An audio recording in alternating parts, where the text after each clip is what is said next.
ఓం నమ శివాయ. దిక్చూచి ఆధ్యాత్మిక మార్గానికి స్వాగతం. గోవాడ వెళ్ళే బస్సులు ఉన్నాయి, రండి అని ఆయన పిలుస్తున్నారు. పొన్నూరు నుంచి గోవాడ అనమాట.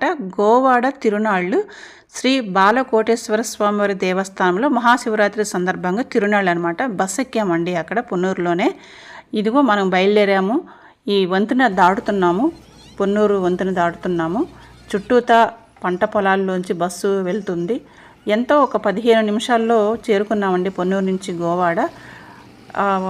అది చుట్టూతా కూడా పార్కింగ్కి పక్కన కార్లకి బైకులకి ప్లేస్ ఇచ్చారు. భక్తజనం కూడా దిగారు. పొన్నూరు నుంచి గోవాడ బస్సు ఫ్రీ సర్వీస్ అనమాట. ఎక్కాము. ఇంకా మంచు పూర్తిగా పోలేదండి, ఇంకా మంచు ఉంది, చలి కూడా ఉంది. కానీ భక్తులు అవేమి లెక్క చేయకోకుండా స్వామివారిని చూడటం కోసము, తిరునాళ్ళలో పాల్గొనడం కోసం కూడా పొద్దున్నే భక్తజనం కూడా వచ్చారు. చుట్టూతా ఇక్కడ పూల మొక్కలు అమ్ముతున్నారు, చెరుకుగళ్ళు అమ్ముతున్నారు, స్వామివారి దేవతా విగ్రహాలు అమ్ముతున్నారు, పిల్లల ఆట వస్తువులు అమ్ముతున్నారు, జెయింట్ వీల్స్ ఉన్నాయి, ఆట వస్తువులు ఉన్నాయి. చాలా చాలా బాగుందండి. అప్పటికే చుట్టూతా కూడా ఫ్లెక్సీలు పెట్టారు, ఆ వైపు ఈ వైపు కూడా. కొంచెం ముందుకు మనం నడుచుకుంటూ వెళ్తే దేవాలయం వస్తుంది. ఇది కూడా దేవాలయం ఎంట్రన్స్. ఇదే శ్రీ బాలకోటేశ్వర స్వామి వారి దేవస్థానం అనమాట. ఇక్కడే తిరునాళ్ళు మహాశివరాత్రి సందర్భంగా. ఈ లోపల మనకి ఫ్రీ దర్శనానికి ఉన్నాయి. అలాగే 20 రూపాయలు, 50 రూపాయలు, 100 రూపాయల టికెట్లు కూడా పెట్టారు. ఉదయం వెళ్ళేటప్పటికి ఆ సమయానికి కొంచెం పర్వాలేదు అనిపించింది. ఫ్రీ దర్శనానికి వెళ్ళాము, కానీ 2 గంటల సమయం అయితే పట్టిందండి. అయితే ఇక్కడ స్వామివారి యొక్క చరిత్ర ఏంటి అంటే, గత కొన్ని శతాబ్దం క్రితం వరకు కూడా స్వామివారు స్వయంభువుగా వెలిశారట. బాలకోటేశ్వర స్వామి ఒక పుట్టలో వెలిశారట స్వామివారి స్వయంభువుగా లింగమూర్తి రూపంలో. ఆ స్వామివారి విగ్రహాన్ని ప్రతిష్ఠించి పూజా కైంకర్యాలన్నీ కూడా చేసి దేవస్థానాన్ని ప్రారంభించారట. స్వామివారు చాలా చాలా బాగున్నారండి. ఇక్కడ మనకి గుడి లోపలికి వెళ్ళగానే కుడివైపున విఘ్నేశ్వరుడి విగ్రహం అయితే ఉంది. ఇక్కడ ఎవరో ఒక అమ్మాయి చిన్న బాబుని పట్టుకొని ఉందండి. అది ఏంటో అర్థం కాలేదు. సరే, ఇక్కడ స్వామివారిని చూసుకొని నేను కూడా కుంకుమ తీసుకుందామని కుంకుమ తీసుకున్నాను. అక్కడ స్వామివారి దగ్గర నుంచి పుష్పం కూడా రాలి పడింది, తీసుకున్నాను. స్వామివారి ఆశీస్సులని భావించాను. ఆ విఘ్నేశ్వర స్వామివారిని దర్శించుకుని లోపల క్యూ లైన్లోకి వెళ్ళాము. అయితే ఇక్కడ స్వామివారు మహిమలు చాలా చెప్తున్నారండి. స్వామివారు ఏదన్నా అనుకున్నా కూడా తప్పకుండా ధర్మబద్ధమైన కోరుకుంటే తప్పకుండా తీరుస్తారట.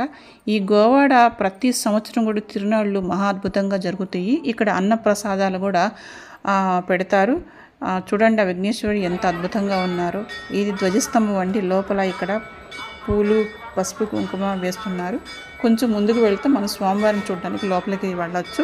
లోపలికి అలాగే లోపల కూడా లడ్డు, పులిహోర అమ్ముతున్నారండి. కావలసిన వారు భక్తులు కొనుక్కోవచ్చు. స్వామివారి దర్శనం వచ్చిన తర్వాత బయట ఇక్కడ నాగేంద్ర వారి పుట్ట ఉంది. అలాగే శివయ్య విగ్రహం ఉంది. చాలా అద్భుతంగా ఉందండి ఆ విగ్రహం. చూడడానికి 2 కళ్ళు సరిపోయింది. అలాగే ఇక్కడ సుబ్రహ్మణ్య స్వామి, అమ్మ సరస్వతి అమ్మవారు కూడా ఇక్కడ ఉన్నారు. ఇక్కడ తిరునాళ్ళ ప్రత్యేకత కూడా ఏంటి అంటే, ఇక్కడ పశువుల్ని గుడి చుట్టూగా తిప్పుతారు. ట్రాక్టర్లో వచ్చేవాళ్ళు, అలాగే బస్సుల్లో వచ్చి అక్కడే ఆగిపోతున్నారు. కార్లలో వచ్చేవాళ్ళు జనం మూకుముడిగా మాత్రం ఉన్నారు. ఈ పక్క నుంచే పశువుల్ని తీసుకుని చుట్టూతా తిప్పుతున్నారండి. ఇక్కడ లోపల ఒక విగ్రహం ఉంది. కాకి మీద శివలింగం పానపట్టంతో ఉంది. దీని గురించి నాకు చరిత్ర తెలియలేదు. ఈసారి వెళ్ళినప్పుడు కనుక్కుంటాను. చాలా అద్భుతంగా ఉంది, ప్రత్యేకంగా ఉంది. తెలియలేదు ఈ చరిత్ర. 2-3 అడిగాను కానీ ఎవరు ఏమీ చెప్పలేదు. తర్వాత ఇంకా స్వామివారు ఇక్కడ విగ్రహం రూపంలో ఉన్నారు. శివయ్యని ఓం నమ శివాయ దర్శించుకున్నాము. పసుపు కుంకాలు, కొబ్బరికాయలు, దీపాలు, పూలమాలలు అన్నీ ఇక్కడే సమర్పించుకుంటున్నారు స్వామివారికి. ఇలాగే నిదానంగా బయటకు వచ్చిన తర్వాత పక్కన ఉన్న అన్నప్రసాదం కూడా ఆ సమయానికి పెడుతున్నారు. అన్ని వర్గాల వారికి ఉంది. వెళ్ళి మేము కూడా అన్నప్రసాదం తీసుకున్నామండి. చాలా చాలా అద్భుతంగా ఉంది గుడి అయితే. తిరునాళ్ళు అనేది ఎప్పుడో చిన్నప్పుడు చూసినట్టు గుర్తండి. ఇప్పుడు మరలా ఈ అవకాశం ఆ రోజున మాకు కలిగింది. వెళ్ళాము, స్వామివారి దర్శనం చేసుకున్నాము. మహా అద్భుతంగా ఉంది. ఇక్కడ ఇంకొక విషయం చెప్పవచ్చు, పోలీసు వారు ఎంతో నమ్రతగా ఉన్నారండి.